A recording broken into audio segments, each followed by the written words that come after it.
Madam. Madam Ivan. Hello, welcome back to my channel, and for today's video, after nating mag-grocery haul, mag-unboxing naman tayo ng mga regalo ni Jaltica at the same time ng mga pinamili ko. Paunahin natin yung mga pinamili ko. So, ito, pinakauna natin.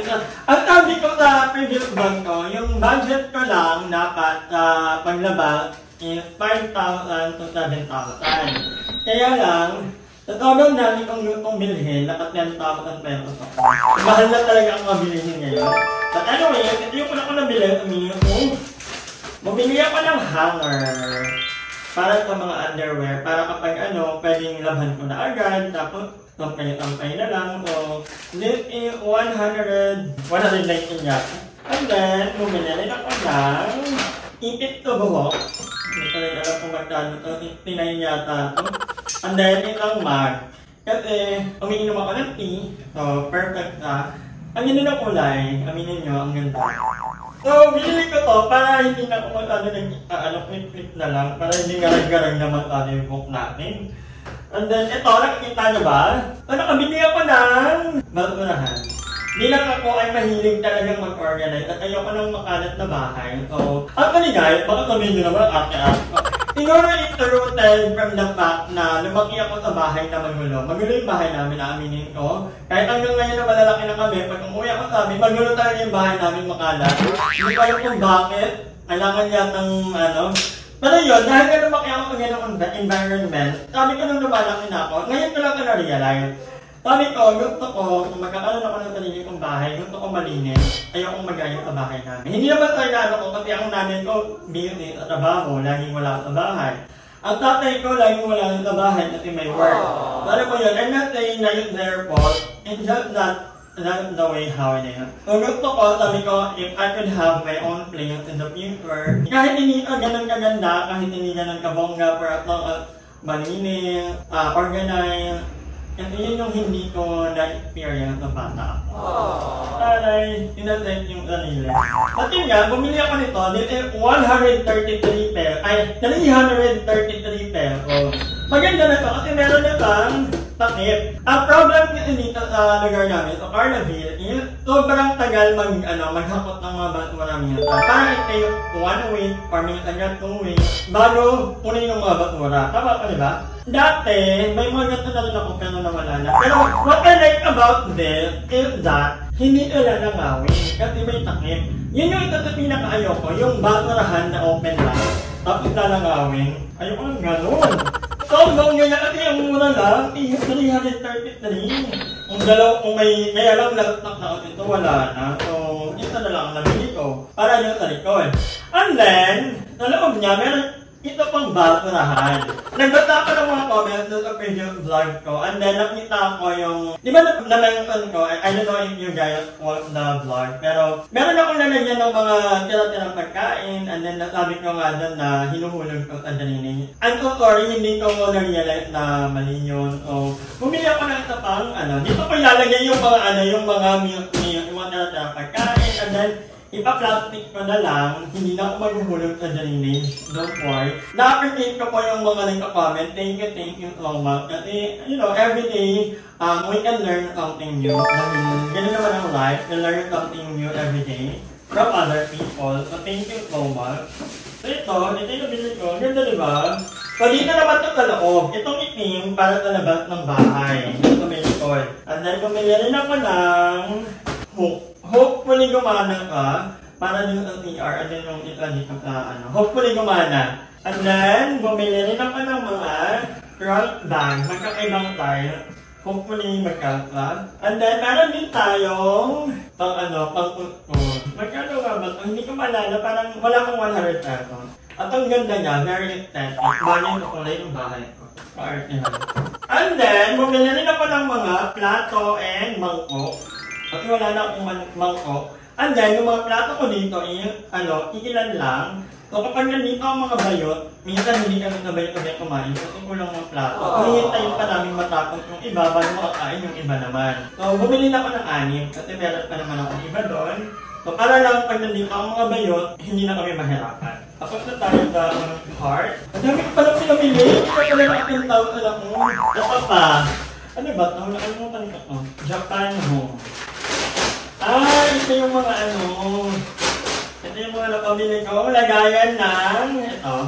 May mga lagayan ng mga isda or baboy. Dito ko ilalagay yung mga isda or baboy na manok na maramihan. Kasi ayoko yung pack na kunyari manok or baboy, ilalabas mo, tapos i-defrost mo ka, tapos ibabalik mo na naman ka. Gusto ko, kapag nilabas mo ka, lahat yung lulutuin lang. Hindi na pwedeng ibalik.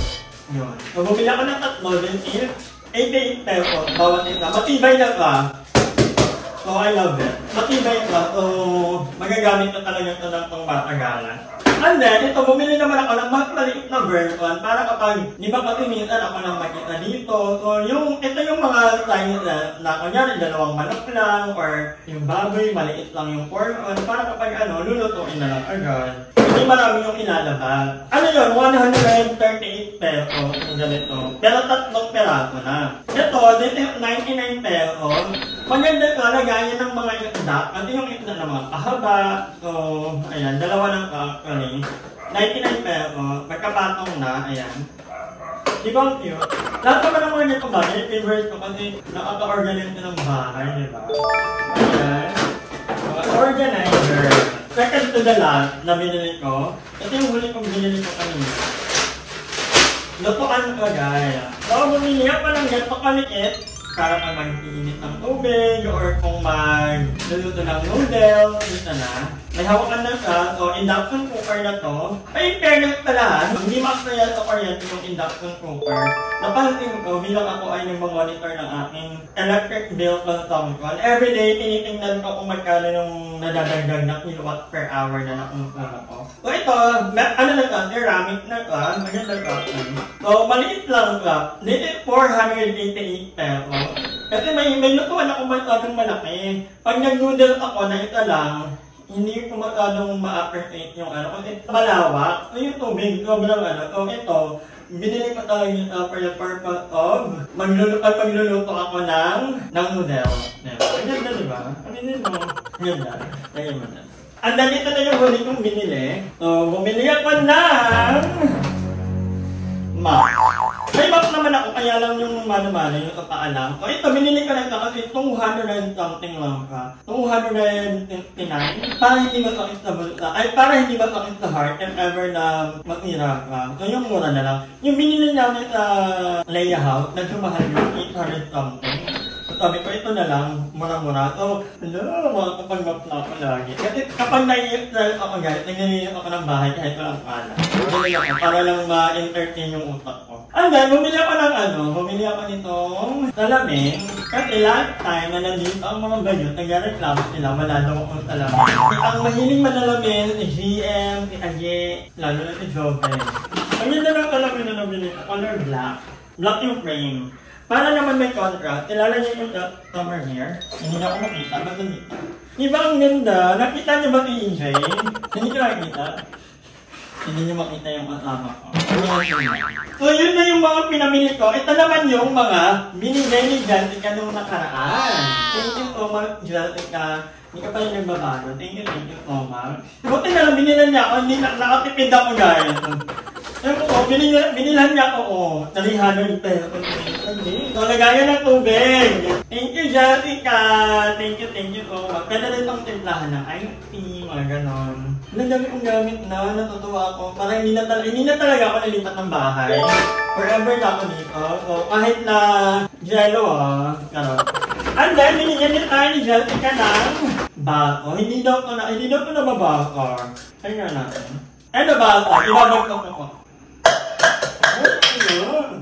Perfect. Hindi na ito nababakag, guys. Pwede ito nababatagin. Hindi na ito yung super plastic. Ganda. Thank you, Jessica. And then, ano pa bang binigyan ni Jessica? Ito. Okay. Binigyan nila ko ni Jessica ng ito. Para magtatamit ka din yata ako, Jessica. Thank you so much. And we are down to our last. Ito. Thank you, Jessica. Grabe ni Jessica, grabe mang surprise. Kasi alam, nakapagkantuhan kami ni Jessica and tinutour ko minsan sa bahay ko, bayan ka, sabi ko, ito yung bahay ko, hindi ko alam na naglalukot na pala si bakla ng mga bagay na wala ko. Bakla wala pa ako walking mountain, yung top load. Pero, pag-iipunan ko, yung mahirap. Ito ko ng walking mountain, ba't kasi hindi ako mayaman? Baka naman may walking mountain agent, bigyan nyo ng class. Ito.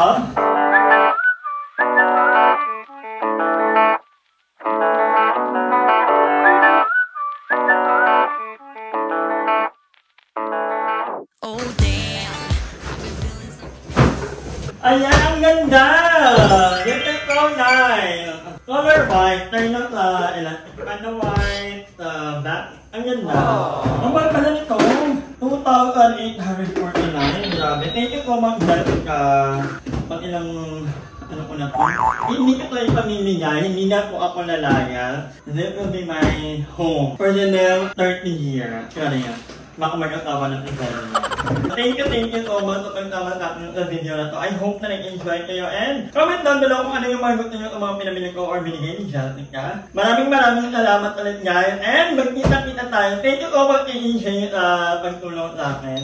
Tutulungan niya ako upcoming nilinisin namin ito ng sobrang kalat ang bahay ngayon. But anyway, magkita-kita tayo sa pagtulong ng vlog.